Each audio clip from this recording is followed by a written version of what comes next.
नमस्कार दोस्तों, मेरा नाम ओमकार है। मैं पिछले 16 साल से भारतीय शेयर बाज़ारों में एक फुल टाइम ट्रेडर के तौर पे काम कर रहा हूँ। इस चैनल के माध्यम से मैं आपके साथ अपना अनुभव साझा करना चाहता हूँ, इसलिए आप इस चैनल के साथ जुड़े रहिए। इस चैनल को आप लाइक कीजिए, शेयर कीजिए और सब्सक्राइब कीजिए। आज का वीडियो शुरू करने से पहले मैं एक स्टैंडर्ड डिस्क्लेमर देना चाहता हूँ। मैं एक सेबी रजिस्टर्ड इन्वेस्टमेंट एडवाइज़र नहीं हूँ। इस चैनल पे जो व्यूज़ मैं शेयर करता हूँ वो मेरे पर्सनल व्यूज़ रहते हैं।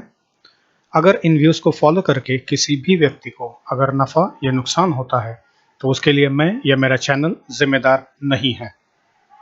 आइए दोस्तों, आज का वीडियो शुरू करते हैं।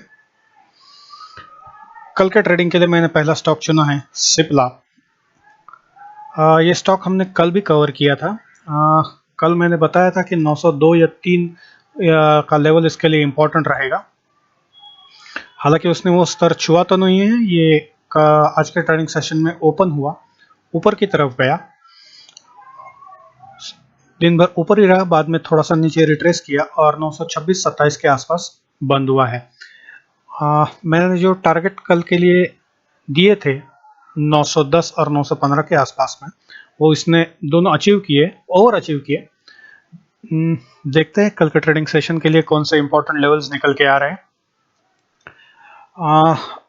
926-27 के आसपास में दिन भर में आज तगड़ा ट्रेडिंग का वॉल्यूम दिख रहा है, तो ये कल अहम लेवल हो सकता है। अगर ये लेवल रेजिस्टेंस मान के पकड़े तो स्टॉक अगर नीचे आता है तो 920 तक आएगा और 920 के नीचे आता है तो 915 तक आ सकता है। अगर 926-27 का लेवल इसने सस्टेन करके ये ऊपर गया, एज अ सपोर्ट इसने काम किया कल के सेशन में, तो पहला टारगेट मेरा रहेगा 934 का, दूसरा रहेगा 940 का। अगला स्टॉक है महिंद्रा एंड महिंद्रा। आज इसकी मॉडरेट ओपनिंग हुई थी 789 के आसपास। हमने कल बताया था मैंने कि 783-84 के आसपास इसका एक सपोर्ट है, अहम सपोर्ट लेवल है। उस लेवल के आसपास आके उसने रिट्रेस किया है, बाद में वो दिन भर ऊपर रहा है, नीचे आया। जो कल का अपर लेवल था उसका 798 का, जो हमने यहाँ पे पिंक लाइन मार्क करके रखा था, वहां तक उसने नीचे रिट्रेस किया, कंसोलिडेट हुआ और 805 के लेवल तक बंद हुआ है। देखते हैं कल के ट्रेडिंग सेशन के लिए उसके क्या अहम लेवल निकल के आ रहे हैं। इसका जो आज क्लोज हुआ है 805 या 6 के आसपास, ये यहाँ पे दिन भर में एक तगड़ा ट्रेडिंग का वॉल्यूम जनरेट हुआ है, तो ये कल के लिए एक अहम लेवल हो सकता है। अगर ये लेवल रेजिस्टेंस के तौर पे काम करता है तो इसका पहला टारगेट रहेगा नीचे की तरफ 800 रुपया, दूसरा रहेगा 793 रुपया। 798 रुपये का जो अहम लेवल है कल का, वो भी एक सपोर्ट का काम कर सकता है।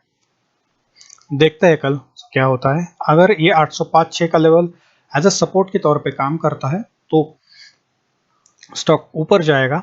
मेरा पहला टारगेट रहेगा 813 का, दूसरा 817 का। नेक्स्ट है बीपीसीएल। आज बहुत दिनों के बाद ये स्टॉक चला है, बहुत दिन ये कंसोलिडेट होता रहा था। देखते हैं कल के ट्रेडिंग सेशन के लिए कौन से अहम लेवल्स निकल के आ रहे हैं। 852-53 के लेवल पे तगड़ा ट्रेडिंग का वॉल्यूम दिखा है आज के सेशन में, तो ये कल के लिए एक अहम सपोर्ट का काम कर सकता है।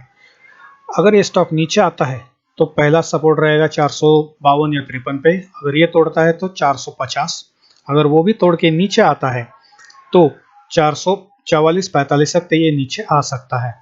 अगर 453 का ये सपोर्ट सस्टेन करता है और ऊपर जाता है तो पहला माइनर हर्डल रहेगा इसके लिए 460 या 61 का, अगला टारगेट रहेगा 465 और उससे आगे का टारगेट रहेगा 470। दोस्तों 470 का लेवल, 69-70 का लेवल बहुत अहम है। डेली और वीकली चार्ट्स पे देखा जाए तो वहां से वो काफी बार रिट्रेस हुआ है। पिछली बार भी ये रिट्रेस हुआ था। मेरे ख्याल से अब की बार ये अगर 470 का लेवल क्रॉस करके ऊपर जाता है तो 495 तक ऊपर जा सकता है। ये इंट्राडे के लिए नहीं, ये पोजिशनल का टारगेट रहेगा। टाटा स्टील, ये स्टॉक हमने कल भी कवर किया था, गैप डाउन खुला, उसने कोई सपोर्ट, कोई सब तोड़ के नीचे आ गया और जो 17 तारीख को उसने लो बनाया था 1106 का, उससे थोड़ा सा नीचे 1103 का लो बनाया है और रिट्रेस हुआ 1126 तक। उसके बाद में वो वापस से फिसला है और 1108-9 के करीब बंद हुआ है। देखते हैं कल के ट्रेडिंग सेशन में कौन से इंपॉर्टेंट लेवल्स निकल के आ रहे हैं। आज के ट्रेडिंग सेशन में 1112-13 ये लेवल पे तगड़ा ट्रेडिंग वॉल्यूम जनरेट हुआ है, तो ये कल के सेशन के लिए एक रेजिस्टेंस साबित हो सकता है। अगर ये क्रॉस करके ऊपर जाता है तो 1118, उसके आगे 1126। अगर 1126 का लेवल क्रॉस करके ऊपर टिक जाता है तो 1135-40 तक जाने की संभावना है। अगर ये 1112 के नीचे ही रहता है तो निचले की तरफ पहला टारगेट रहेगा 1100, बाद में 1092 और उसके बाद में 1080। अगला स्टॉक है हिंडाल्को। ये भी आज गैप डाउन खुला। कुछ दिन पहले ये मैंने स्टॉक कवर किया था, उस टाइम पे एक इम्पोर्टेंट लेवल मार्क करके दिया था 382.83। उस लेवल के आसपास आके उसने रिट्रेस किया है, उस लेवल का उसने सम्मान करते हुए रिट्रेसमेंट दिया। बाद में 395 तक ऊपर गया है, 395 के लेवल तक। उसके बाद में उसने वापस से गिरावट आई और 387 के आसपास बंद हुआ है। आइए देखते हैं कल के सेशन के लिए कौन से इंपॉर्टेंट लेवल्स निकल के आ रहे हैं। आज का जो उसका क्लोजिंग का लेवल है 387 का, उसके आसपास तगड़ा वॉल्यूम जनरेट हुआ है ट्रेडिंग का, तो ये एक कल के लिए अहम लेवल हो सकता है 386-387। अगर ये टिकता है तो पहला टारगेट रहेगा 390। 390 के ऊपर अगर जाता है तो दूसरा टारगेट रहेगा 395। 395 क्रॉस करके भी ऊपर जाता है तो 400 तक ये स्टॉक ऊपर जा सकता है। अगर कल ये स्टॉक नीचे आता है तो पहला टारगेट रहेगा 382 तक का, 82-83, और उससे भी नीचे आता है तो 377 तक नीचे आ सकता है। अगला स्टॉक है कोल इंडिया। पिछले कुछ दिनों से है लगातार मैं इसको कवर कर रहा हूं। ये स्टॉक आज खुलते ही नीचे आया। जो हमने इंपॉर्टेंट लेवल्स मार्क किए थे 147-48 का, वहां उस लेवल का सम्मान करते हुए उसने थोड़ा सा रिट्रेसमेंट दिया, लेकिन वापस से उसमें गिरावट आ गई और इंपॉर्टेंट लेवल जो था 147 का, उसके आसपास आके बंद हुआ है। 2-3 दिनों से 147-148 के ये जो लेवल है इंपॉर्टेंट लेवल के तौर पे काम कर रहा है, क्योंकि इन लेवल पे एक तगड़ा वॉल्यूम जनरेट हो रहा है। देखते हैं कल के सेशन में कौन से लेवल्स निकल के आ रहे हैं। अगर ये कल स्टॉक ऊपर जाता है तो पहला रेजिस्टेंस ऑफ कोर्स उसका रहेगा 148। अगर उसके आगे जाता है तो 150 तक जाएगा। 150 के आगे टिकता है तो 152-53 तक जाने की संभावना है। अगर ये स्टॉक कल नीचे ही आता है तो पहला टारगेट रहेगा 144, दूसरा टारगेट रहेगा 142। Next Nifty futures. आज Nifty futures gap down open हुए, बाद में रिट्रेस हुए थोड़े से। जो हमने कल एक इम्पोर्टेंट लेवल मार्क किया था 15,080 का, उस लेवल तक ऊपर गए, बाद में नीचे आए और दिन भर उसने नीचे ही कारोबार किया है। देखते हैं कल के लिए कौन से इंपॉर्टेंट लेवल्स निकल के आ रहे हैं।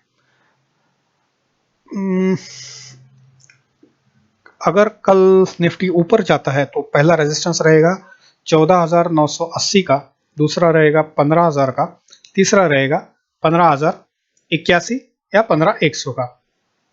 आज दिन भर में 15,000 के आसपास तगड़ा ट्रेडिंग का वॉल्यूम जनरेट हुआ है, तो ये 15,000 का लेवल उसके लिए एक इम्पॉर्टेंट रेजिस्टेंस का काम कर सकता है।